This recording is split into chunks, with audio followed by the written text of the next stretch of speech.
السلام علیکم ورحمۃ اللہ وبرکاتہ نحمده ونصلی علی رسولہ الکریم اما بعد۔ آج کا سبق سن لیجئے۔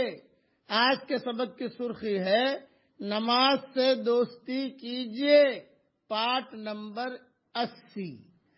حضرت انس رضی اللہ تعالیٰ عنہ سے روایت ہے کہ رسول اللہ صلی اللہ علیہ وسلم نے ارشاد فرمایا، اپنی صفوں کو سیدھا کیا کرو، کیونکہ نماز کو اچھی طرح ادا کرنے میں صفوں کو سیدھا کرنا شامل ہے۔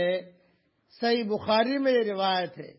حضرت عثمان ابن عفان رضی اللہ تعالیٰ عنہ فرماتے ہیں، میں نے رسول اللہ صلی اللہ علیہ وسلم کو یہ ارشاد فرماتے ہوئے سنا، جو شخص کامل وضو کرتا ہے، پھر فرض نماز کے لیے چل کر جاتا ہے اور نماز جماعت کے ساتھ مسجد میں ادا کرتا ہے، تو اللہ تعالی اس کے گناہوں کو معاف فرما دیتے ہیں۔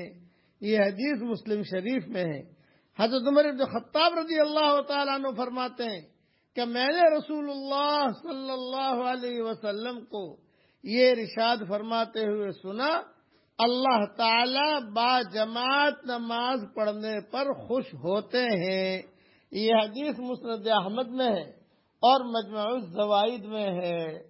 اللہ تعالیٰ کو خوش بھی کیجئے اور نماز کو ٹھیک بھی کیجئے، اور گناہ معاف کرانے کا 90 نسخہ میں نے بیان کر دیا۔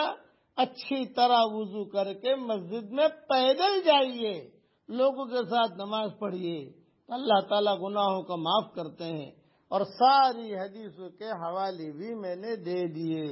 اس لیے نماز سے دوستی کیجئے اور نمازوں کے پڑھنے کا اہتمام کیجئے۔ اللہ تعالیٰ ہم سب کو عمل کرنے کی توفیق عطا فرمائے، آمین۔ وآخر دعوانا ان الحمد للہ رب العالمین۔